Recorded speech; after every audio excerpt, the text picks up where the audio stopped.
Hi, my name is Joe Burrow, and this is my presentation for HRE 7731. I will be talking about how the United States still has prejudice and discriminates against minorities all the way from elementary school kids to the labor market.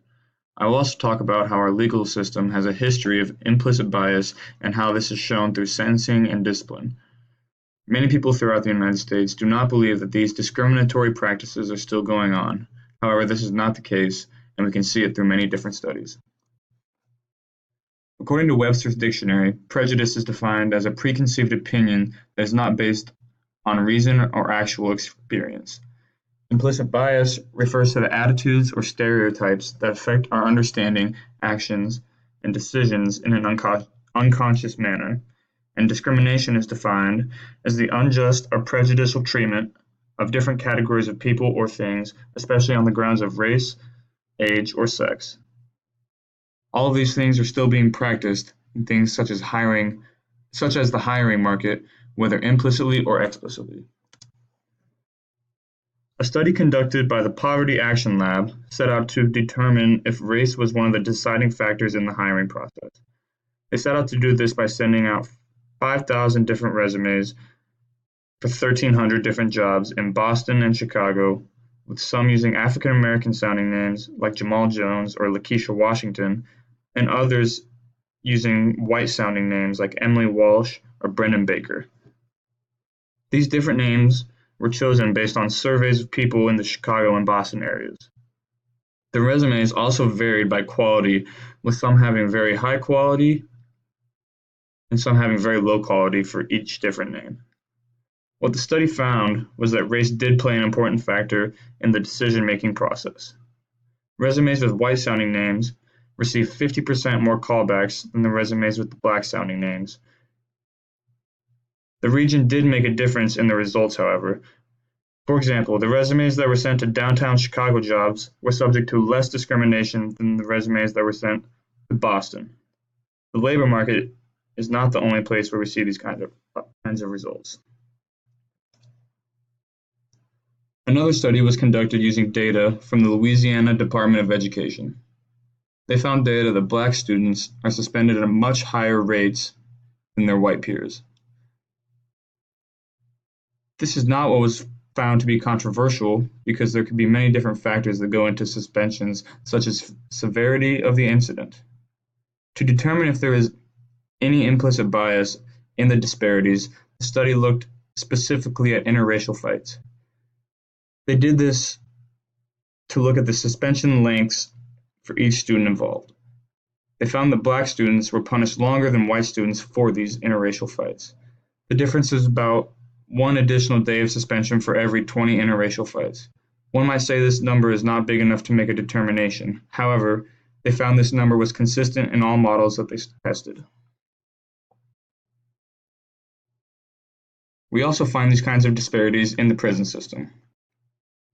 According to Ashley Nellis, African Americans are incarcerated at more than 5 times the rate of white people, and in some states, this number jumps to 10 times more.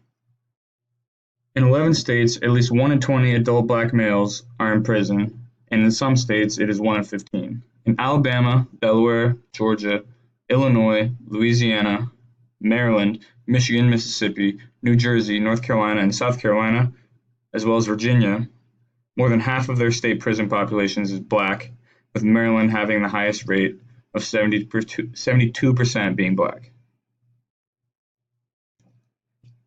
And all of these stats are with African American people making up only 13% of the population in the United States. They make up more than half the prison populations in 12 states, but only 13.4% of the population in America. Something must be going on.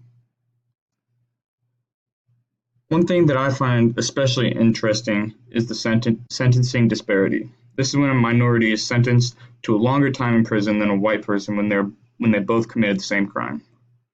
According to the United States Sentencing Commission, black men who commit the same crime as white men receive a 20% longer sentence than the white man.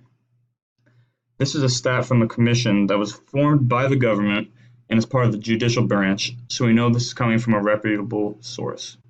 Some people might say that we don't know the facts such as history of prior convictions, or severity of the crime. However, the study minimized these variables by controlling things like weapon possession and prior criminal history. Not only does data support the discrimination of Black people, it also supports the discrimination of low-income people.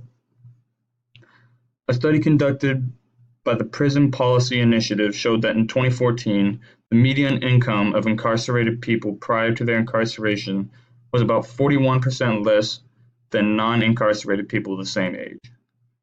This shows that the system is more lenient on people with money and more strict on people without it, and in my opinion, shows the systematic discrimination. This really shows how implicit bias affects people in real life. Implicit bias is shown by a study published by the American Psychological Association about perceptions of race. A study was performed where the participants would be shown a face of a young Black man and a young white man who were of equal height, weight, and age. They would then be told that the young men were on trial for a crime. Without any other information, the participants were asked to determine how old they were, how big they were, and if they were guilty of the crime. They found that young Black boys are mistaken to be older and perceived as guilty if accused of a crime. The average age overestimation for these young men was about 4.5 years.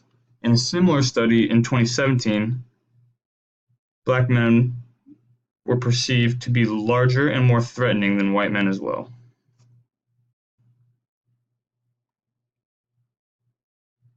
Not only do we see implicit bias, but we also see violent acts of racism on the rise. In 2016, hate crimes reached a 5-year high. However, there is a challenge in getting these crimes reported as hate crimes. According to the SBL Center, statistics estimate that an average of 25,000 hate crimes happen every year. This is about 40 times the number that is reported by the FBI.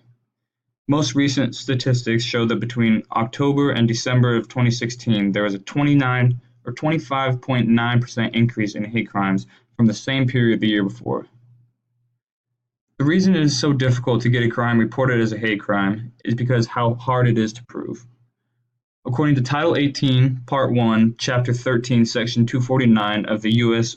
Code, you have to prove that whatever crime was committed because of the victim's race, religion, gender, or sexual orientation. This is very hard to prove, and prosecutors often have a better chance of getting a conviction if they do not file charges as a hate crime.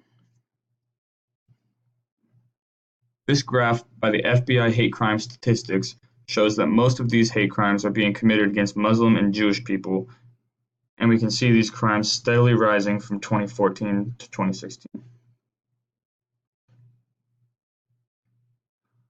All of these studies have shown that there is implicit bias in the hiring process, in the judicial system, in our own minds, and even in our schools. The studies show that violent acts of racism are also on the rise. Despite all of these studies, people still believe that racism does not exist in the United States. According to CNN and the Pew Research Center, 67% of white people polled believe that African Americans are treated equally as fair as white people, and 5% polled believe that white people are treated less fairly than African Americans. To ignore the fact that racism exists is allowing the racism to continue and allowing it to continue much longer than it should. The first step in eliminating racism is acknowledging that there is a problem that needs to be dealt with. Here are my sources.